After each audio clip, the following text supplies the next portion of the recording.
One of the ways we live out our citizenship value here at Weekends Only is in our annual United Way campaign. And that campaign is upon us again.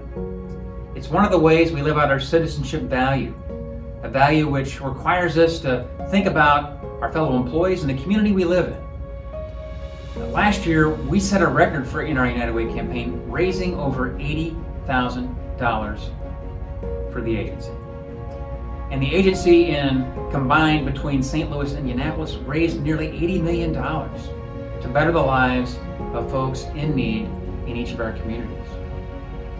I was recently able to go to the St. Louis area Foodbank with several other of my coworkers here at Weekends Only. And you're going to see more about this agency later on in this video. But at the Foodbank, myself and my coworkers were able to take a tour, and in a little under 2 hours, we're able to process, package, and put away nearly 5.5 tons of food for those in need, those who are hungry. Nearly a little over 9,000 meals. I felt blessed to be able to do that and to be able to experience an agency firsthand, an agency supported by the United Way and ultimately supported by us in what we're about to do in our United Way campaign. So, what I'm asking you guys to do tonight is think about how blessed you are, how blessed we are at Weekends Only to have jobs, to have the ability to feed our families, to take care of ourselves, and just ask you to think about how you can live out our citizenship value, how you can contribute to our campaign, how you can contribute to ultimately the United Way and folks in need in our communities. I appreciate your dedication to business, and more importantly, at this time of the year, I'm just so in awe of our consistent dedication to this cause and our citizenship value. So think hard about what you're able to do this year, contribute to the cause, and help us make this a new record year for United Way and our campaign here at Weekends Only. We're doing about 5 million, enough to provide 5 million meals every month now. Okay. So it's crazy because we cover 26 counties, so we have 14 in Missouri and then 12 on the Illinois side. So it's a lot of people that have never needed help before. I bet. It doesn't seem like it's slowing down much at all. So we're the only distributor of USDA food in the area, so we get an allotment based on the number of people living in poverty.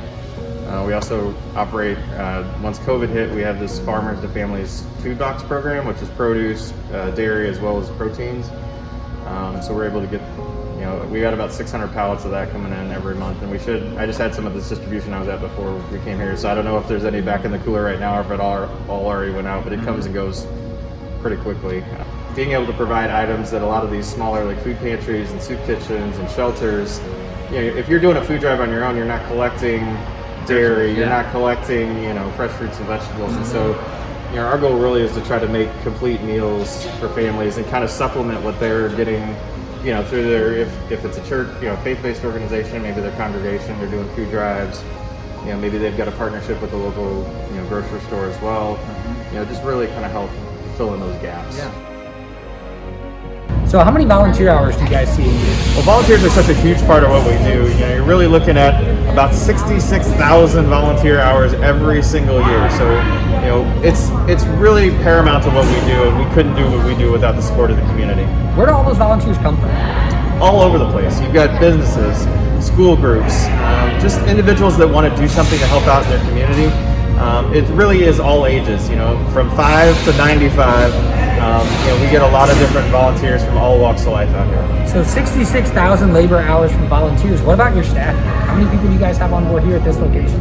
We have, just here at the Foodbank, we have a little over 60 people total. So about 15 of those are truck drivers, so they're not physically in the office or in the building, but it's a relatively small staff for the volume of food that we're dealing with. So, in relation to United Way, how does United Way play into your guys' organization here? Well, the funding that we receive through the United Way allows us to bring more food into the community. So, we're constantly looking because we know the need is there. Right now, as a result of COVID, we're seeing about a 40% increase in the amount of food that we're distributing. And so, support from the United Way and from this community allows us to bring more food into the community and then get it out throughout our partner network. So when you guys see a 40% increase in demand, what are you guys seeing in terms of increase from donations and from support from other businesses? Well, that's the one thing that's been really amazing is that, this community has continued to step up time and time again. In times of crisis, people take care of their neighbors, and that's one of the things that we've really seen here is that, the increase in support has been really overwhelming. I think that there's a lot of people that recognize that, whether it's job losses or furloughs or kids being out of school for a long period of time, the demand is there and people want to do something. One of the questions that we get a lot is, how can I help? And one of the easiest ways to do it is to make a donation or come out and volunteer. Like I said, hunger can affect anyone, but anyone can affect hunger. So we can all do our part to make sure that our neighbors are fed. How many people a year do you guys feed? Prior to COVID, there was well over 368,000 people in the bi-state region that were food insecure, and we know that those numbers have only continued to rise as a result of the pandemic.